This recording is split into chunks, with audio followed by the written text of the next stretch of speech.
Donc, mon nom, c'est Julio Gallegos. Je suis responsable du think tank Air Mobility pour l'ENAC Alumni. Et je suis à côté de Joël Riera, que je vais présenter plus en détail tout à l'heure. Je vais faire l'introduction en entier et puis je vais donner la parole à Joël qui va faire la présentation du sujet technique. On est à l'ENAC. Nous sommes à l'ENAC et on est très heureux de revenir dans nos anciennes salles de classe. Et donc, je vais vous raconter un petit peu sur le but de cette think tank ou quel est l'esprit de cette organisation que j'ai, que j'organise, enfin, que je gère. Et donc, en fait, je travaille dans le domaine des drones depuis un petit moment. Je suis pas très expert non plus. Ça fait 2 ans et demi que je suis dans le domaine. Je me suis rendu compte qu'il y a beaucoup, beaucoup de sujets transversaux et qu'il y a beaucoup de points de vue à prendre en compte pour que cette industrie évolue d'une bonne manière, d'une manière solide. Et je ne trouvais pas des espaces où tous ces points de vue pouvaient se centraliser. Donc, grâce à l'ENAC, je suis en train de créer cet espace. J'espère que je vais réussir. Et du coup, dans ce but d'intégrer tous les points de vue possibles, dans les premiers webinaires que j'ai organisés, on a eu la présentation des personnes qui sont dans le secteur de la... On a eu un fabricant de drones, on a eu quelqu'un qui travaille à Aerocontrol et qu'on peut nous présenter une vue actuelle des défis du secteur des drones. Aujourd'hui, nous allons voir le point de vue de aussi une autre partie prenante que c'est important, que c'est les pilotes de ULM. Et, et donc voilà, et petit à petit, je vais essayer d'inclure tout type de parties prenantes qui participent dans l'évolution de cette industrie, qui sont peut-être pas très liées à la partie technique, mais qu'ils sont quand même une voie qui, à mon avis, doit être intégrée dans les discussions, voilà, pour que cette industrie puisse évoluer de manière solide.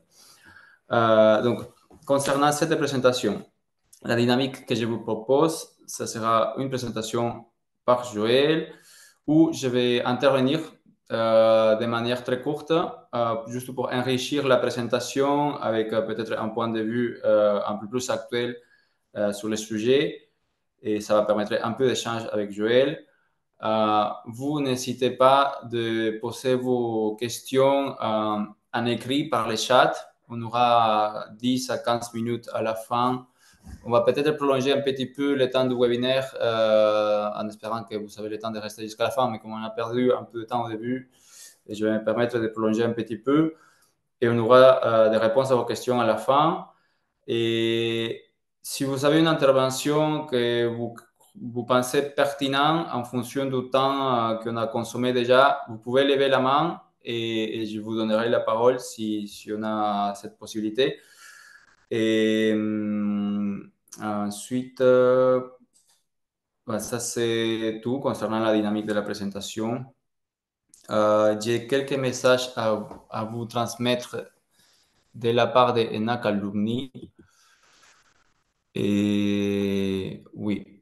Donc, il y a un événement que c'est le prochain After Work, que c'est le mercredi 12 juin pour les chapter Paris-Île-de-France au Café Os à Denfert-Rochereux. La prochaine conférence, c'est les attentes des jeunes diplômés en matière d'emploi, le mercredi 19 juin à 18h30 à l'ENAC à Toulouse. Et le prochain After Work, groupe ADP ENAC Alumni, le mercredi 26 juin à 19h à l'imprévu café à Paris. Et juste deux petites dernières choses avant de commencer les contenus intéressants. Je vais vous mettre dans le chat les liens pour nous rejoindre sur le groupe LinkedIn. Ça va nous permettre d'échanger. On va pouvoir faire des sondages pour trouver des sujets qui intéressent la plupart des personnes. on va pouvoir télécharger sur ce groupe-là les contenus, les matériels qu'on va présenter ici. Ça va nous permettre d'échanger surtout. Donc, n'hésitez pas à nous rejoindre dans ce groupe. Et je mets aussi les liens du canal de YouTube de NAC Alumni où vous allez pouvoir trouver les replays de l'enregistrement de ces webinaires. Donc voilà, j'arrête avec les annonces. Maintenant, je laisse Joël se présenter et commencer avec la présentation. Tu veux que je mette Ah, tu mets directement Ok, je vais du coup partager la présentation qui se trouve. Je dois l'ouvrir. Windows, c'est celui-là.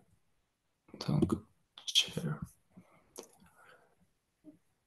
Donc, est-ce que je suis bon ici? Ok. Donc, on me confirme qu'on voit la présentation là. Bien, bonjour. Donc, j'interviens en tant que pilote du LM qui a une petite expérience dans le pilotage puisque ça fait 40 ans que je fais du vol à vue. Et depuis 20 ans à peine, on a vu apparaître sur nos ordinateurs une image qui est représentée à l'écran, dans laquelle il y a des petits avions noirs et qui représentent les avions qui passent au-dessus de nos têtes en général. Alors quand on voit une image comme ça, on se dit chouette, je vais pouvoir me retrouver dedans, savoir où je suis et savoir où sont les autres avions, puisque tout bon pilote VFR a ces deux obsessions, savoir où il est et savoir où sont les autres. Eh bien malheureusement, ça ne marche pas. En général, quand on cherche à se situer sur cette image, on ne se trouve pas, et on ne trouve pas non plus les avions qui sont autour. Ça, c'est depuis 20 ans qu'on a cette image-là sur Internet. Depuis un peu moins de temps, depuis 4 ans, 3 ou 4 ans à peu près, sur ce même type d'image, on a vu apparaître des petits avions bleus. Et puis, il y a un mode d'emploi qui est, si vous voulez apparaître, vous prenez votre téléphone, vous branchez une application, et puis, au miracle, vous apparaîtrez sur cette image. Donc, j'ai essayé. Ça marche bien, oui, j'arrive à me voir. Le problème, c'est que je ne vois toujours pas les autres. Je ne vois toujours pas les autres. Je vais vous expliquer pourquoi je ne vois pas les autres. Donc, je me suis un petit peu accroché à ce problème et ça m'a fait ressortir des vieux souvenirs de projets que j'avais proposés à l'ENAC il y a quelques années et dont je vais vous parler. Voilà, on va passer à la slide suivante. Donc, pour savoir de quoi on parle des risques d'abordage entre avions VFR. Et là, ce qui est représenté à l'écran, c'est un danger qui est un peu récent, puisque ça fait à peine une dizaine d'années qu'il y a des drones comme ça dans le ciel.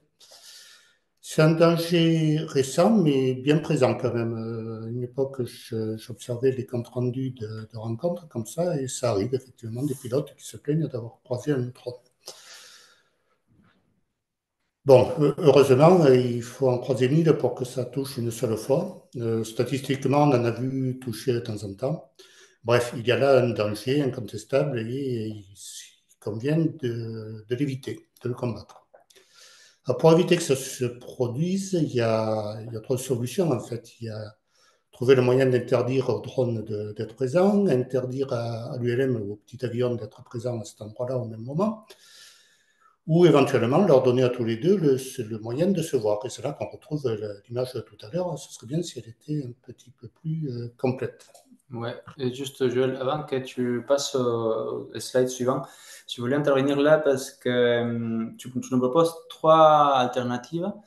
Mais actuellement, il y a une réglementation qui propose une alternative qui me semble un peu un hybride entre toutes les alternatives que tu proposes, que c'est la création de U-Space. Et le concept de ces U-Space serait une gestion du conflit qu'il peut y avoir entre des avions pilotés et des drones par, en se reposant sur un service d'un tiers qui aura cette vue ou cette image globale du trafic aérien justement pour éviter ces conflits-là. Donc, en soi, c'est ni les drones, on l'a vu complète, ni les avions, on l'a vu complète de où se situent les drones, mais c'est cet organisme-là, nouveau, que c'est le USSP, US Space Provider, qui auront cette vue et qui vont gérer les communications pour éviter les conflits entre ces deux mondes-là. Quel est ton point de vue là-dessus? Lors de l'explosion de la centrale nucléaire de Tchernobyl, Gorbatchev a avancé une grande nouveauté qui était la transparence. Parce qu'il avait vu à l'évidence que quand on fait de la sécurité, la transparence, c'est ce qu'il y a de primordial. Donc, quand on me dit qu'un organisme ailleurs va s'assurer de ma sécurité, je suis prêt à lui faire confiance. Il n'y a aucun problème pour ça. Par contre, ce que je dis, c'est que jusqu'à présent, je faisais du vol à vue et les obstacles que je pouvais rencontrer, c'était des avions qui pouvaient se voir d'assez loin. Maintenant, ce sont des drones, ça se voit beaucoup plus tard. Il est beaucoup plus utopique d'envisager de les éviter à vue. Et donc, ce que je souhaite, et on revient toujours à l'image précédente, c'est voir apparaître sur une image les drones qui me permettent d'anticiper les éventuels échappements à la vigilance des USSP. Je défends mon point de vue et ma santé en tant que pilote. Oui, bien sûr. Bien sûr. C'est très valide en tout cas. Donc je passe à pardon, slide suivant. Alors donc, on revient une dizaine d'années en arrière. Là, je m'occupais précisément de drones à cette époque. Et puis, un copain de l'ENAC était venu me voir en me disant, on se rend compte à l'ENAC qu'on a fait beaucoup de recherches pour améliorer le vol contrôlé, dans le vol des longs courriers, tout ça. Mais on a un petit peu négligé l'aide qu'on pouvait apporter au vol dans les basses couches. C'est-à-dire le vol à vue, essentiellement. Et c'était au moment où les drones arrivaient, donc moi je me penchais dans le cadre de mes fonctions tout à fait de l'époque, puisque j'étais chargé de mission sur les risques émergents, sur ce qu'on pouvait faire pour les drones. Et donc j'avais proposé à l'ENAC de réfléchir à ce schéma qui représente à mes yeux à peu près l'environnement, l'écosystème, tu disais tout à l'heure, qu'on a dans les basses couches. Donc on y trouve les principaux intervenants. En haut à gauche, il y a un drone. Au-dessus, en haut, il y a la gendarmerie. La gendarmerie qui d'habitude intervient pour regarder ce que font les gens, s'ils font bien ou s'ils font mal. La gendarmerie, c'est aime bien s'équiper de jumelles en général. C'est pour ça que je vais leur proposer quelque chose qui passe par les jumelles. À côté, encore, si on tourne, on voit apparaître les préfectures. Les préfectures qui peuvent avoir des choses à dire aux gens qui volent dans les basses couches. Et donc, si elles ont des choses à dire aux gens qui volent dans les basses couches, il faut se préoccuper du moyen de leur faire parvenir ce message d'une manière ergonomique. Il ne s'agit pas de sortir une réglementation un peu indigeste. Il s'agit de leur indiquer au bon moment ce qu'ils ont le droit de faire et ce qu'ils ont le droit de ne pas faire. Par exemple, il y a un incendie de forêt, on sait qu'il ne faut pas y aller, mais il faut le faire savoir très rapidement. Quand on continue un peu plus à tourner dans ce sens-là, on trouve les tours de contrôle. Alors, jusqu'à présent, les tours de contrôle, les contrôleurs, ils interviennent quand même pour les ULM ou les hélicoptères des basses couches. Pour dire, par exemple, attention, il y a un danger à ce moment-là, regardez bien, il y a un avion qui vous fonce dessus. C'est pour ça que j'avais envisagé qu'éventuellement, l'image des drones pourrait leur être communiquée pour qu'ils puissent informer les pilotes de la présence d'un drone s'il y a un danger à ce moment-là. Et puis, quand on continue de tourner, on se dit que, ma foi, le drone peut éventuellement communiquer directement avec le petit hélicoptère ou l'ULM qui risque d'interférer avec lui. Alors là, on arrive au concept de base qui existe depuis 20 ans, qui est l'ADS-B. ADS, ça veut dire Automatic Dependent System, et B comme broadcast. Et puis, qui flotte dans le ciel, là, à côté du drone, il y a un petit message qui est le concept central de tout ce qu'on va dire, c'est un pot pisté. Dans un plot pisté, on trouve une identité, une position datée, très important, et un vecteur vitesse. C'est bien ce message-là qu'il convient de faire circuler entre tous les intervenants qui sont présentés sur cette image. D'abord, en direct à destination du petit hélicoptère, là. Là, c'est un système qui existe depuis 20 ans, qui est l'ADS-B Broadcast, et qui alimente l'image de départ qu'on a vue tout à l'heure. Pour mettre un peu les gendarmes dans les coups, j'avais proposé à l'époque à l'ENAC de faire un projet de fin d'année autour du thème « Ne pourrait-on pas diffuser cette information sous forme optique ?»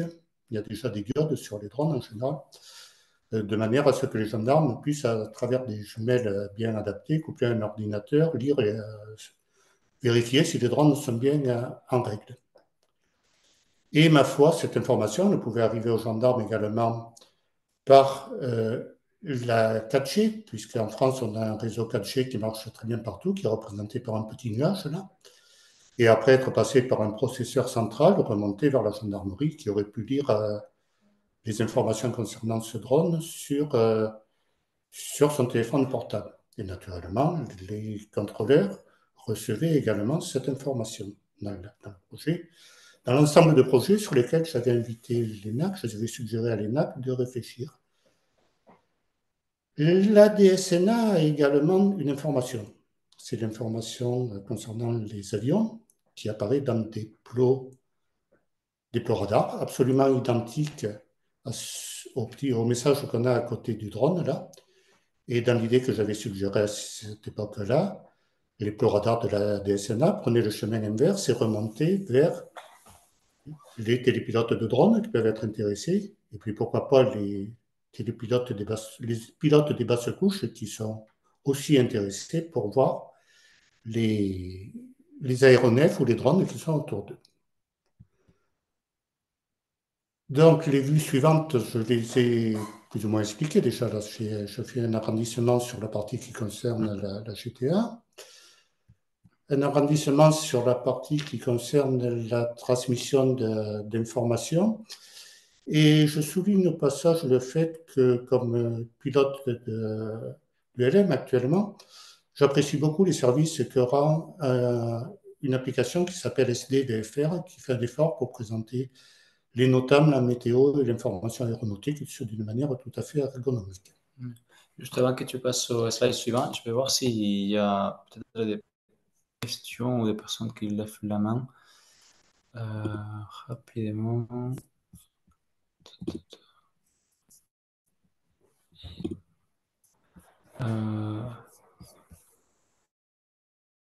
C'est pas la meilleure. Ok, non. Pas de questions. On peut continuer.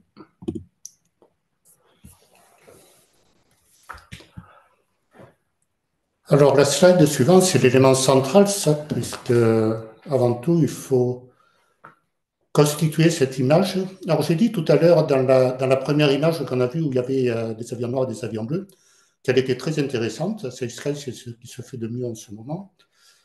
Mais malheureusement, cette image, elle reste incomplète. Et le message que je suggérais d'explorer, c'est ne pourrait-on pas avoir une image complète à partir de l'ADS téléphonique, ADST, ça veut dire ADS téléphonique, c'est-à-dire l'ADS qui passe par la 4G en fait, et le radar, puisqu'on sait que dans la station radar, il y a également des plots pistés enrichis qui pourraient alimenter cette image CXL. En discutant avec Julio m'avait fait remarquer qu'il y avait probablement d'autres systèmes qui étaient en gestation. Alors là, je suis formel, je n'ai aucune préférence. Mais par contre, en tant que pilote du LM, et comme je l'ai déjà dit tout à l'heure, ce que je demande, c'est qu'il y ait de la transparence. Qu'on ne fasse pas confiance aveuglément à un organisme qui est chargé de notre sécurité. Quand on regarde autour de nous, on assure nous-mêmes notre sécurité. Les drones sont trop petits, on veut continuer de voir ce qui se passe autour de nous, éventuellement en passant par une image qui nous permettra de les voir plus tôt.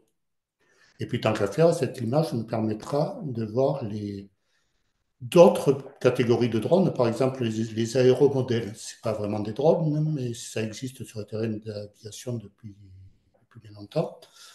C'est très bien d'ailleurs, ça crée de l'animation sur les terrains d'aviation. Mais quand on revient sur le terrain, on aimerait bien savoir s'il y a des aéromodèles qui évoluent, parce que ce sont des petits avions qui peuvent monter très très vite, très très haut, qui sont équipés de réacteurs souvent. Et tout ça, ça concernerait les basses couches, puisque bon, je suis un pilote du LM, je vole dans les basses couches. Alors, Safe Sky. Donc, vous avez compris, l'image qu'on a vue tout à l'heure, c'est celle de Safe Sky, même si ce n'est pas la première à avoir présenté ce genre d'image. Safe Sky l'a enrichi avec des petits plots bleus. Alors, un des services qui peuvent être rendus par Safe Sky, c'est un service dédié à l'anti-abordage qui fait apparaître sur un scope qui rappelle celui du système TICAS des avions de ligne, qui permet de voir arriver les avions qui pourraient interférer éventuellement.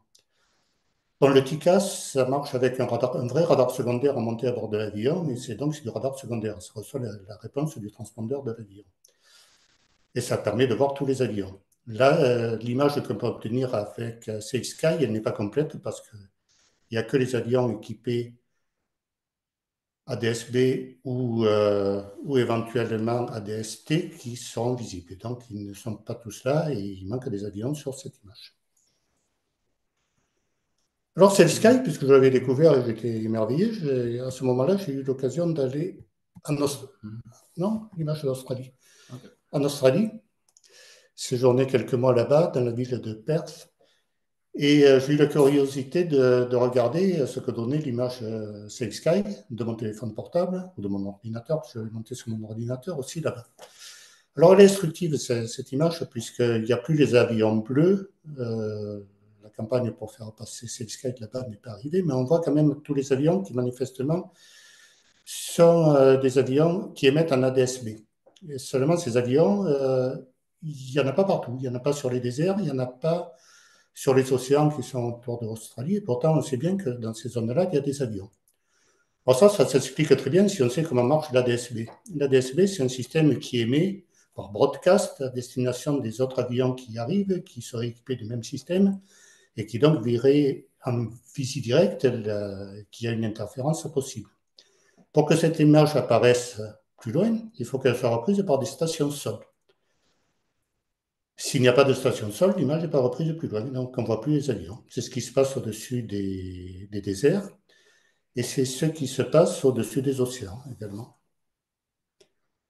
Alors, pour les océans, moi, ça m'a un petit peu surpris parce que je sais que dans la marine, par exemple, on sait très bien voir les bateaux au-dessus des océans.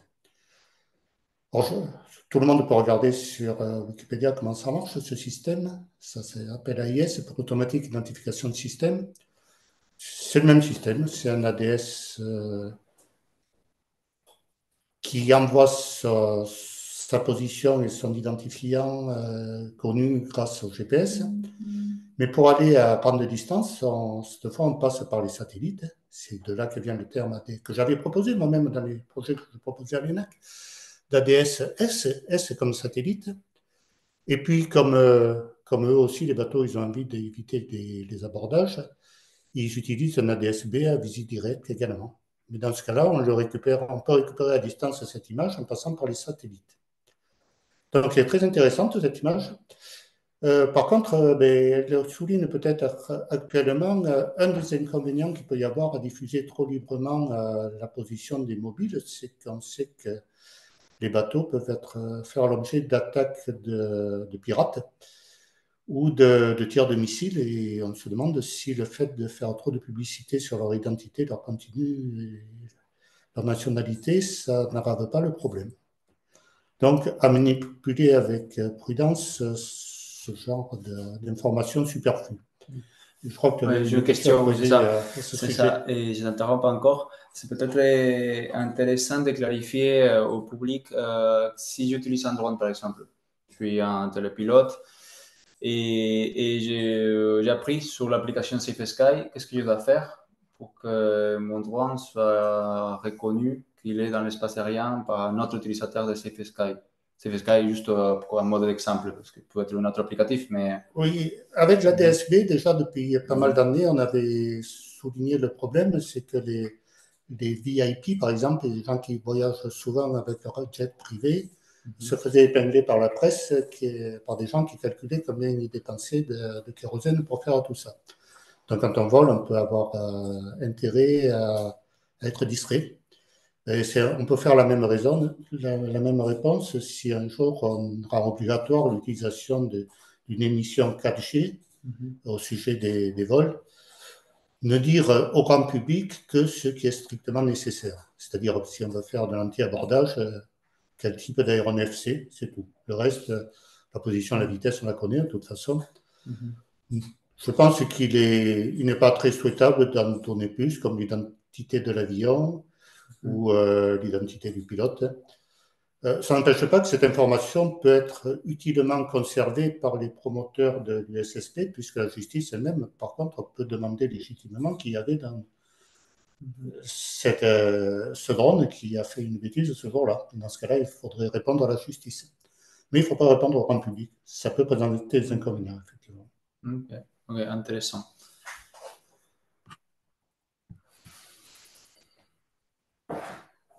Bon, alors tant que j'y étais, j'ai continué d'explorer un petit peu ce nouveau produit, Safe Sky. Et il se trouve que si on clique sur les petits symboles, on fait apparaître des plots pistés enrichis. Alors, il y a essentiellement des ADS-B, il y a des radars secondaires en mode S. Mais ça, c'est trompeur, ça, parce que c'est un radar, effectivement, mais c'est avant tout, je soupçonne d'être avant tout un émetteur ADS. C'est ça qu'on voit. Mais je ne vais pas rentrer dans le problème du mode S.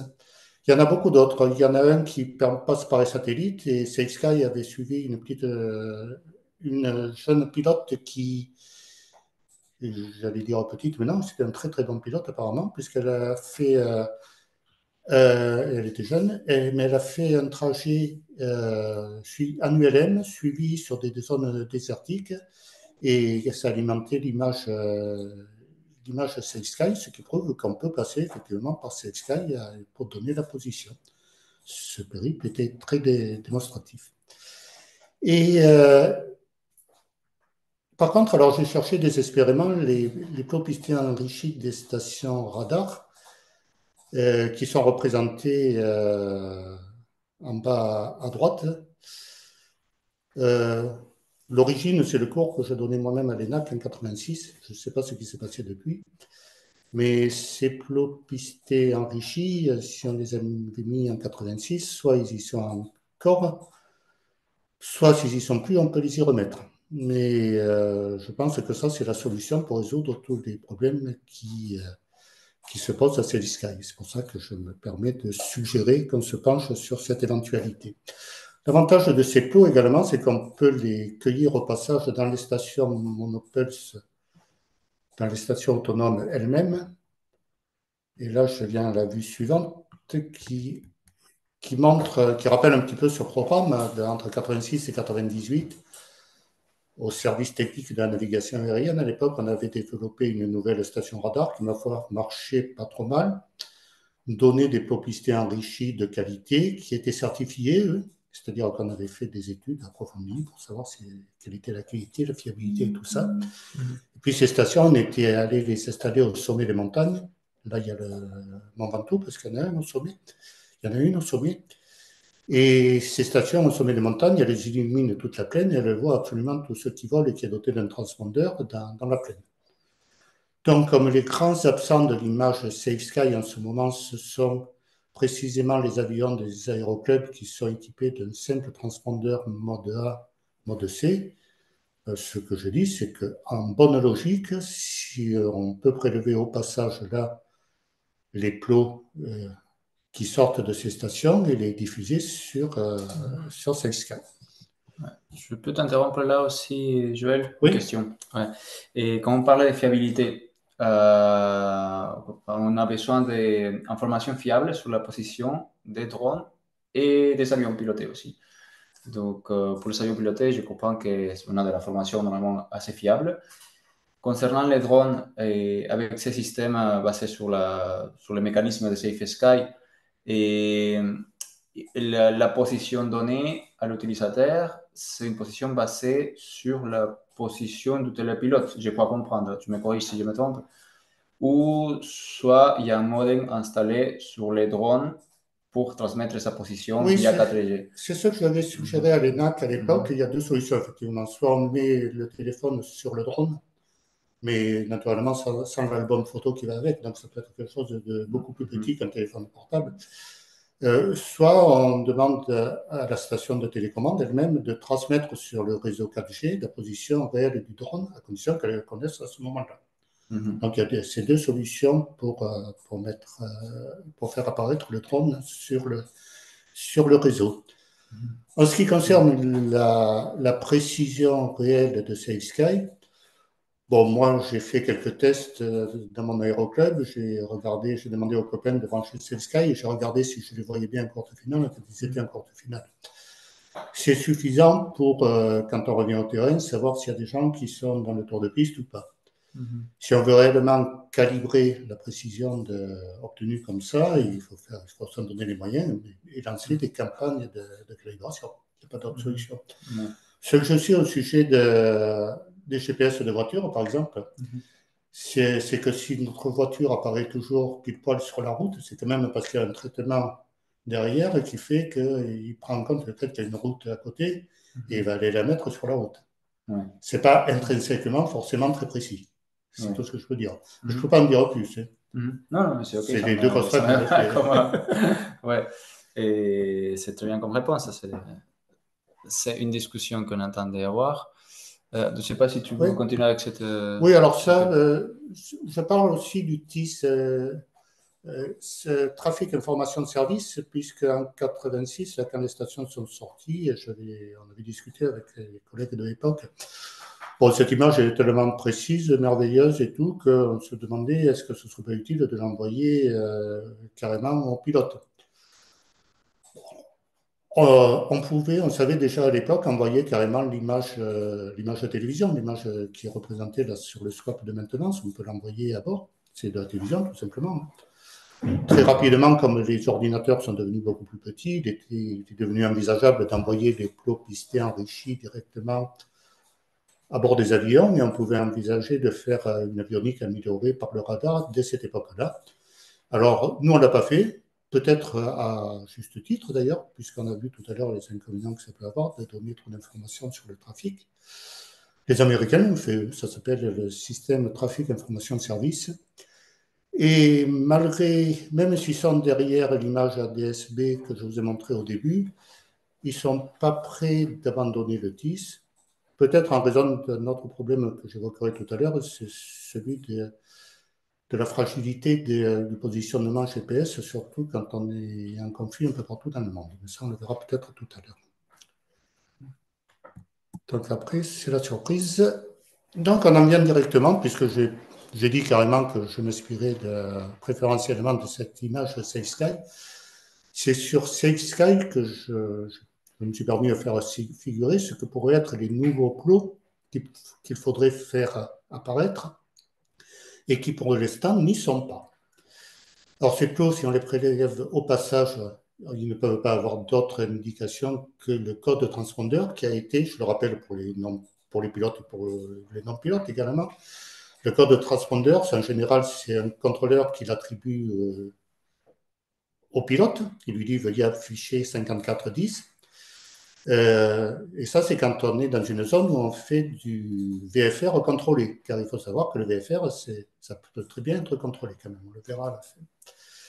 Et donc, c'est ce seul code qu'on pourrait éventuellement retenir comme identifiant de ces petits plots rouges. Pour le reste, on pourrait avoir pour ces petits plots rouges également la position, la vitesse, l'altitude, bref, tout ce qu'il faut pour faire de l'anti-abordage. Lorsqu'on n'est plus en zone de VFR contrôlée, la consigne, c'est de passer en 7000 sur son transpondeur. Et ça permet, dans ce cas-là, de faire apparaître quand même un identifiant qui pourrait suivre les avions. Alors ce choix, ça permettrait, on a parlé tout à l'heure, l'avantage qu'il peut y avoir à être anonyme, ça apporte un semi-anonymat, disons. Si réellement c'est la justice qui veut savoir qui c'est qui faisait du racemote là où il ne fallait pas tel jour, telle heure, il faut en adresser la demande à la DGAC. qui donnera la réponse. Si ce sont les riverains qui ont des doutes sur la hauteur de passage, je doute que la DGAC donne la réponse sans avoir reçu préalablement une demande de la part de la justice. Alors pour les drones, je lui en parlais tout à l'heure, on pourrait également envisager de faire apparaître deux nouveaux types de plots qui pour l'instant n'apparaissent pas sur l'image de Safe Sky. C'est un petit peu dommage parce que Safe Sky permettrait dès à présent de rendre un grand service en faisant apparaître les télépilotes d'aéromodèles. Il suffirait de faire passer la consigne lorsqu'on fait de l'aéromodélisme, de garder un téléphone portable dans sa poche correctement programmé pour faire apparaître l'information qu'à tel endroit, il y a des aéromodèles qui sont en train de progresser. Et ça, donc c'est un message que j'adresse aux promoteurs du projet Safe Sky. Moi, en tant que pilote du LM, quand je rentre sur mon terrain d'aviation, je sais qu'il peut y avoir des aéromodèles. Je serais intéressé de savoir s'ils sont actifs. Et d'ailleurs, dans la palette que prévoient les promoteurs du projet Safe Sky, il n'y a pas le télépilote d'aéromodèle. Il faudrait le rajouter. Ça, c'est une demande que je leur adresse au passage. Et au passage aussi, je les félicite parce qu'ils ont fait le bon boulot. Donc, pour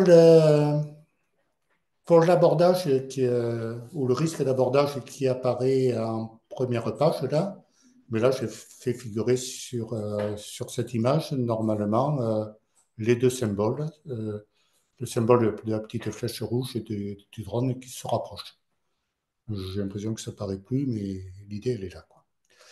Et si on arrive à avoir une image réellement exhaustive de tout ce qui bouge dans le ciel, et on n'en est pas loin du tout si on prend les bonnes décisions, je pense qu'on est en mesure d'expérimenter assez rapidement partout, en France, parce que la France a une excellente couverture avec 4G, des ébauches de gestion de VTOL. Ce sera quoi des VTOL finalement? Ce seront des avions ou des petits hélicoptères qui ne volent pas très haut, qui font des sauts de puce et qui vont souvent décoller en zone contrôlée et qui vont aller se poser en zone non contrôlée.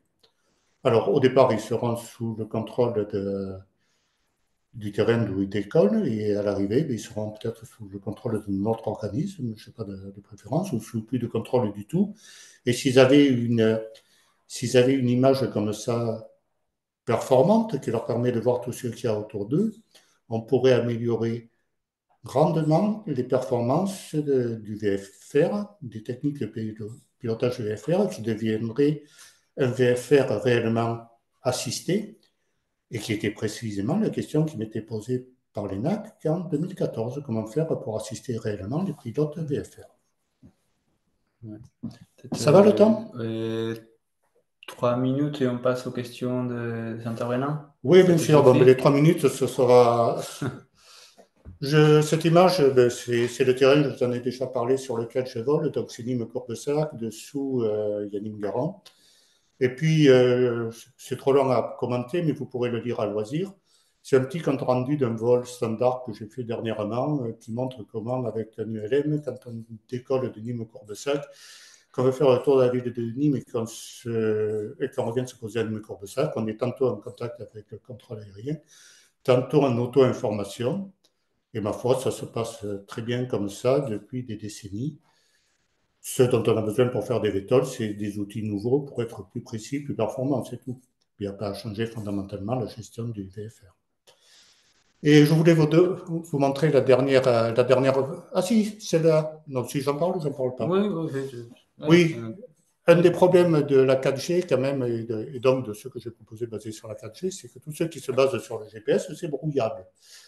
Et il se trouve qu'en ce moment, précisément, aujourd'hui, on a des exercices de brouillage volontaire du GPS partout sur la France qui risquent de perturber tous les systèmes de navigation d'anti-abordage qui utilisent le GPS. Et donc, quand on veut vendre du radar, on est tenté de signaler quand même que le radar, lui, est insensible au brouillard d'un GPS. Et je vais finir par répondre. Ça, je l'ai appelé lors du dernier webinaire là, dont Julio a parlé tout à l'heure. Et il avait été demandé aux gens de donner 3 mots pour qualifier la nouvelle problématique, comment ils voyaient la nouvelle problématique. Mais pour moi, les 3 mots, c'est la liberté. Il faut que les ULM continuent de pouvoir voler, il ne faut pas venir les embêter. La sécurité, il faut qu'ils puissent continuer d'assurer par eux-mêmes leur sécurité. Et comme les ULM sont trop petits, il faut qu'ils puissent les voir. Et tant qu'à faire, qu'ils voient les avions qui soient proches d'eux. Et proximité, Julio m'a posé la question, est-ce qu'on peut installer les systèmes de gestion du trafic aérien à distance? À la limite, je ne vois pas inconvénient. C'est hors propos pour moi.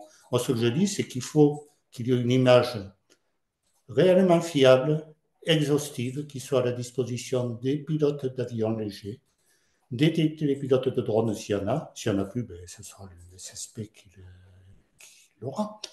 Et des contrôleurs qui continuent quand même de rendre des services aux avions légers et à tous ceux qui ont besoin de services à proximité. Voilà, donc c'est la fin de mon exposé et nous allons passer aux questions. Oui, on va revenir à l'image du webinaire. Alors, je vais fermer ça.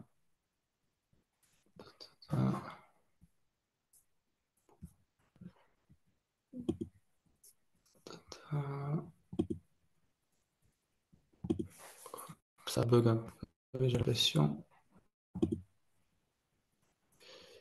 J'arrête le partage. Ah oui. Et ben, j'ai pas eu de questions sur le chat, mais il y a peut-être il y a quelqu'un qui veut lever la main et participer. Vous êtes libre de participer pour échanger avec Joël ou moi. Ah oui, ce que je veux dire aussi, c'est que naturellement, s'il y a des questions qui nourrissent et que vous avez envie de poser, mais j'ai une adresse à joël.rira@nedac.alumini et elle sera réacheminée automatiquement sur ma vraie adresse.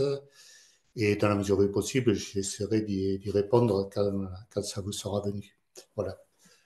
Mais je suis prêt à répondre de suite aux questions qui vous viendraient à l'esprit.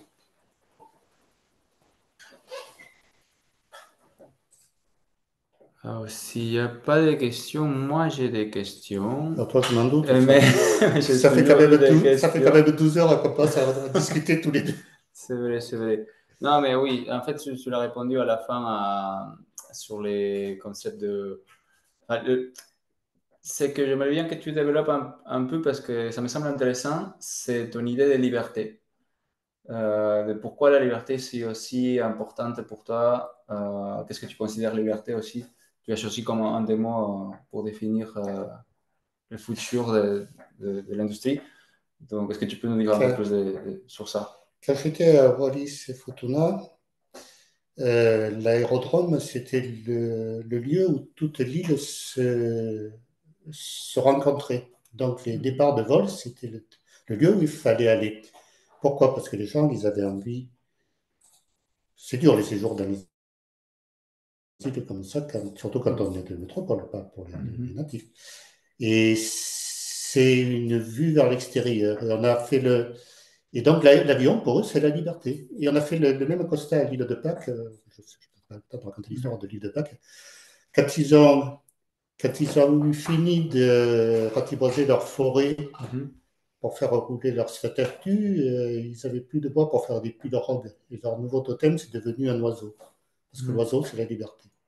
Ouais. Voler, c'est la liberté. Et les gens ont besoin de voler. Ouais.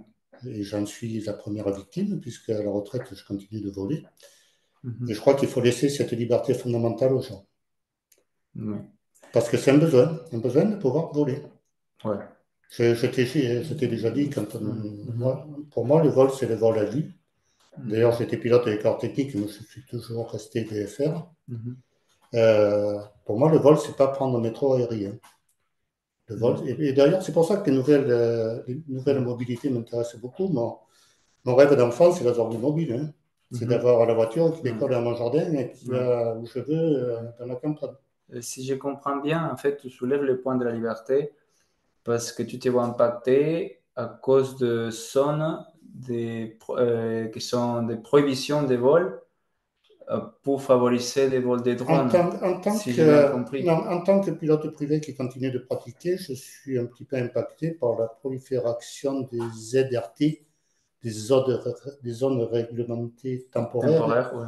et des sub-AIP qui deviennent très difficiles à lire. Et c'est pour Mhm. ça que j'ai salué l'initiative de Mhm. SPVFR qui fait un effort pour nous expliquer à les lire.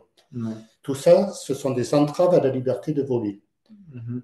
Je comprends qu'il y ait des entraves à la liberté de voler. Mhm. Il y a des lieux où il est interdit de faire voler les drones et c'est pour ça que les gendarmes souhaiteraient, je pense, avoir des jumelles qui leur permettent de surveiller Mhm. qui est le propriétaire du drone qui vole à tel ou tel endroit. Ouais. Mais en dehors de ces lieux où il est vraiment indispensable d'interdire de voler, il faut respecter la liberté des gens. Mhm. Il est hors de question d'interdire partout de voler parce que, pour prendre bonnes mesures, quoi. Et c'est un peu l'impression que j'ai en ce qui concerne les interdictions de drones autour des aérodromes actuellement. Ok. Si quelqu'un veut prendre son drone pour aller voir s'il y a une cigogne sur son Mhm. toit, Ouais. il ne va pas mettre en danger la circulation aérienne. Mhm. Par contre, il serait peut-être opportun de prévoir d'autres moyens de s'assurer qu'il ne pourra pas s'échapper. On avait Mhm. envisagé à l'époque des laisses électroniques ou des choses comme ça, Mhm. voire de rendre obligatoire le signalement sur Internet, par exemple, ou sur son téléphone Mhm. portable, Oui. Ouais. ce que faisait Skype. Ouais. Donc ça Mhm. permettrait de Mhm. libérer les drones également, de leur imposer de se rendre visible. Mhm. Leur imposer de se rendre visible les libérerait. C'est ça qui est important. Ouais. Ah oui, je sais pas Par si on contre, le... quand il y a des drones qui livrent du sang à l'hôpital, bien sûr, qu'on veuille réserver un couloir aérien et qu'on dise personne n'y va, là, c'est tout à fait légitime. C'est c'est une atteinte à la liberté de voler qui est justifiée, celle-là. Oui, je pense que c'est là où les frontières sont un peu floues encore. De Oui. ce qui est bon ou pas bon, ce qui est Une éthique, pas autre, éthique, une autre, ce qui est... une autre frontière, Ouais. frontière qui est un peu floue, c'est celle des 500 pieds sol. Mhm. Sachant qu'il n'y a actuellement personne pour observer ce que font les drones, puisque les contrôleurs ne voient pas les drones Mhm. et les gendarmes ne voient non plus pas les drones, qui prouve que les drones respectent 500 pieds sol. Ouais. Alors, merci pour répondre à la question. Déjà, on a une question ici. Donc, on a peut-être le temps de répondre aussi. Bonjour, est-ce que vous pensez qu'une information de la détection des appareils est possible? Je pense par exemple à installer des émetteurs et récepteurs sur la fréquence des ADS-B 1090 MHz pour chaque appareil volant, permettant aux TICAS pour les plus gros appareils de détecter les plus petits avions également. Là, il y a... Non, je crois que la réponse est non, là, quand même. Mais... Pourquoi? Parce que la DSB et le TICA sont deux produits qui ne communiquent pas entre eux. C'est bien ce que je dis tout à l'heure. Le TICA, c'est du radar secondaire. La DSB, c'est... Il y a deux manières de voir un avion. C'est lui mettre un transpondeur radar secondaire. Dans ce cas-là, il émet le code affiché par le pilote et il répond au radar. Le radar, c'est une antenne qui tourne. Et l'ADS, c'est un appareil autonome qui émet périodiquement de sa propre initiative son identifiant et sa position. Donc ces deux systèmes, on pourrait faire en sorte, et je le souhaiterais qu'on le fasse, il pourrait alimenter le même ordinateur de manière à faire une image globale exhaustive, mais ces deux systèmes ne communiquent pas spontanément entre eux. Donc je pense que ce n'est pas dans cette direction-là qu'il faut chercher. Merci Joël pour ton intervention. Je vais passer à la clôture de la séance. S'il n'y a pas d'autres... Non, il n'y a pas d'autres questions. OK. Donc voilà, je tiens à remercier Joël pour son engagement et sa Avec plaisir. volonté de partager son avis. Et voilà. Ah oui, il y a une question, on me prévient. On va répondre. N'y a pas-t-il des risques de saturation si trop d'émetteurs? Avec la DSB, oui. C'est un des problèmes connus avec la DSB et donc je suppose avec tous les autres ADS avec l'autre système ADSL qui est un ADSB ultra léger, Je pense que ce risque existe. Mais ça, c'est le principe même. Les émetteurs n'ont aucune raison d'être coordonnés entre eux, donc de temps en temps, ils vont parler en même temps. Et c'est un peu comme dans une salle de réunion, si tout le monde parle en même temps, on n'entend plus personne. C'est ce qu'on a constaté avec la DSB aux USA, par exemple. Effectivement, c'est une des limitations de la DS, c'est ça. Mais pas de la DST, par contre. Parce que la DST passe par le réseau téléphonique qui fait de la commutation de paquets et qui s'y prend mieux pour acheminer les lettres. Voilà. Très bien. Très bien. Et donc, bon, je ne vais pas vous piquer beaucoup plus de temps parce que j'ai quand même des remerciements à faire et des messages à passer. Donc, encore merci Joël. Merci Estelle, qui est à côté de nous. Elle n'est pas visible, mais elle est là à nous dire tout ce qui se passe derrière l'écran. Et, on fait un effort. Bon, elle va venir aussi se présenter, mais elle fait aussi équipe, fait partie de l'équipe de l'organisation. C'est grâce à elle que tout ça se passe. Et Giovanna, qui n'est pas présente, mais elle m'aide beaucoup aussi dans le quotidien, Giovanna Montero. Et donc, pour fermer, je voulais vous dire qu'on va continuer avec ces efforts d'amener des intervenants avec le but de vous amener de l'information intéressante et actuelle et qui génère du débat, peut-être des points de vue qui ne sont pas très communs, d'autres oui, des choses très techniques, moins techniques, etc. Mais tout autour du sujet des drones, de la mobilité aérienne avancée, et voilà. On vous communiquera les prochains événements qui seront organisés. Qu'est-ce que je peux dire d'autre pour finir? N'hésitez pas à consulter l'agenda d'ENAC Alumni. Il y a non seulement les webinaires organisés par Julio, Oui, mais tout ça. tous les autres webinaires et toutes les autres conférences. Donc, n'hésitez pas à vous inscrire. Et puis à mettre votre cotisation à jour, hein, puisque c'est avec ça qu'on fonctionne aussi. Exact. Donc, c'est important. C'est important. Et plus on est nombreux dans les canaux qu'on vous transmet, mieux c'est pour organiser des événements aussi. On va essayer, en fonction du nombre qu'on est, de créer des after-work, des choses comme ça, des choses présentielles. Et c'est une opportunité d'échanger d'une manière plus riche. Et donc voilà. Merci à tous et à la prochaine. On a quelques messages ici à la fin. Bon, merci. Merci encore à tout le monde et à la prochaine. Au revoir, bonne soirée.